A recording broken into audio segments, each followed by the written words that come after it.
Hello everybody. If you want to read all the stories in full, please go to www.steveuk.blog. Thank you. Short story 470, The Shadow in the Night. Upper beginner. Detective Jameson sat at his desk, staring at the cold cup of coffee in front of him. It was late, and he was tired. The city outside his window was quiet, except for the occasional sound of a car driving by or a person walking down the street. Jameson's eyes were fixed on the file in front of him, the one with the strange case that had been puzzling him for weeks. A series of burglaries had been happening across the city, all of them seemingly unrelated. The only connection was that they all happened at night, and the thief always seemed to vanish into thin air. Jameson had been working on the case for weeks, but he hadn't been able to catch a lead. Just as Jameson was about to give up for the night, his phone rang. It was the dispatcher. "Detective Jameson, we have another burglary in progress. The address is 345 Elm Street. Jameson quickly grabbed his jacket and ran out of the office. He jumped into his car and sped towards the location. When he arrived, he saw that the police had already surrounded the house.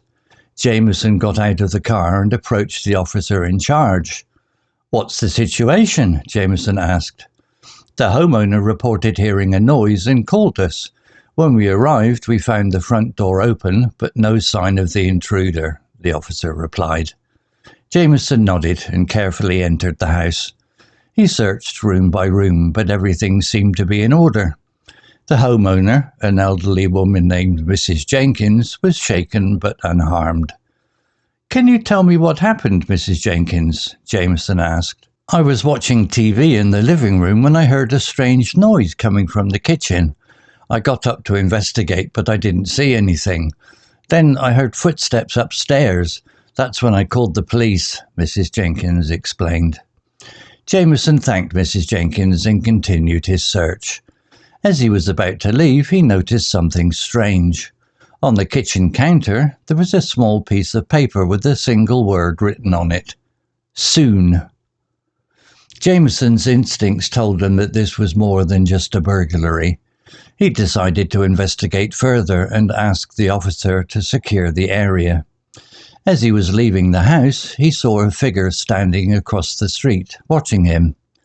Jameson couldn't see the person's face, but he knew that something wasn't right.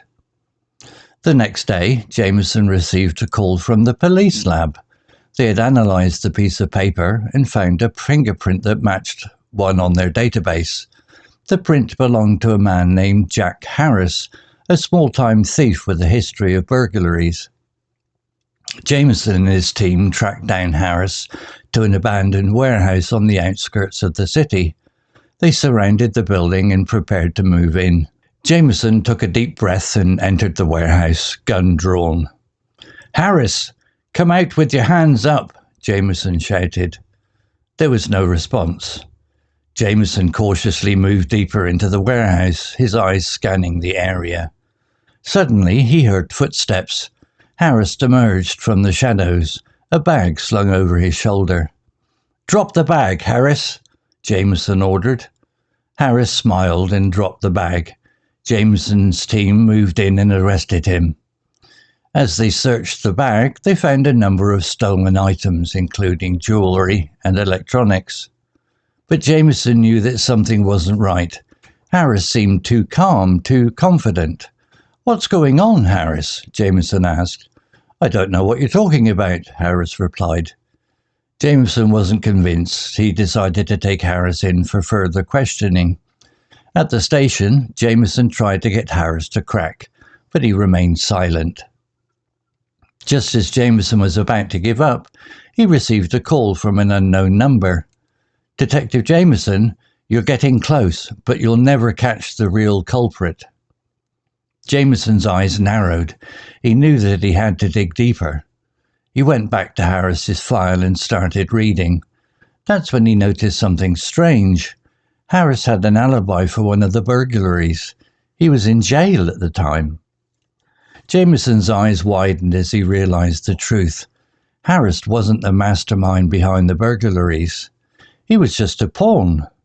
Jameson's team started investigating further, and they discovered that the real culprit was someone who had been manipulating Harris from the shadows. The investigation led Jameson to a surprising suspect, his own partner, Detective Smith. Jameson was shocked and confused. He had worked with Smith for years, and he had trusted him completely. "Smith, what's going on?" Jameson asked, trying to keep his cool. Smith smiled. "I've been playing a game, Jameson. A game of cat and mouse, and I was always one step ahead of you." Jameson's eyes locked onto Smith. He knew that he had to act fast. He called for backup, and Smith was arrested. As it turned out, Smith had been using Harris to commit the burglaries, and he had been manipulating the evidence to throw Jameson off his trail. Jameson felt a mix of emotions: anger, betrayal, and relief. He had solved the case, but he couldn't help but wonder how he had missed the signs. He knew that he would have to rebuild trust with his team, but he was determined to move forward. The city was safe once again, and Jameson had caught the shadow in the night, but he knew that there would always be another case, another mystery to solve. Vocabulary notes: vanish, verb, meaning to disappear or become invisible. Example from the story: the thief always seemed to vanish into thin air. Similar words: disappear, fade, dissolve. Puzzling, adjective, meaning difficult to understand or explain. Example from the story: the strange case had been puzzling him for weeks.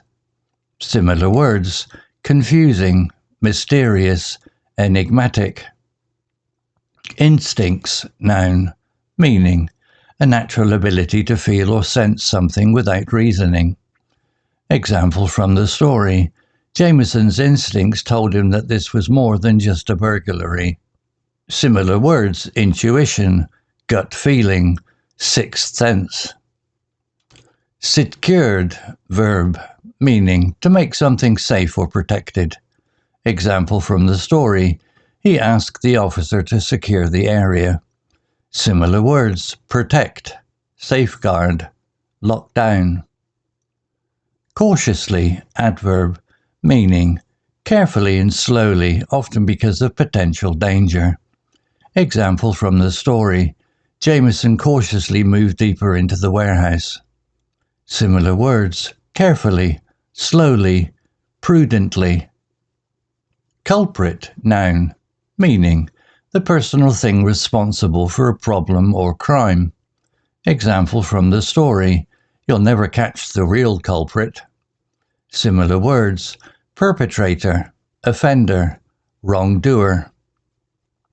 Manipulating, verb, meaning to control or influence someone or something in a clever or deceitful way. Example from the story: Smith had been manipulating Harris from the shadows. Similar words: influencing, controlling, scheming. Alibi, noun, meaning a claim or piece of evidence that someone was somewhere else when a crime was committed. Example from the story: Harris had an alibi for one of the burglaries. Similar words: excuse, justification, defense. Mastermind, noun, meaning someone who plans and organizes a complex project or scheme. Example from the story: Harris wasn't the mastermind behind the burglaries. Similar words: architect, planner, strategist. Pawns, noun, meaning people or things used for someone else's advantage or gain. Example from the story: Harris was just a pawn in Smith's game. Similar words: tools, puppets, instruments. Betrayal, noun, meaning the act of hurting or deceiving someone who trusted you. Example from the story: Jameson felt a mix of emotions: anger, betrayal, and relief. Similar words: deception, treachery, disloyalty. Story written by Meta AI. Image created by ImageFX AI. To read all the stories in full, please go to www.steveuk.blog. Thank you.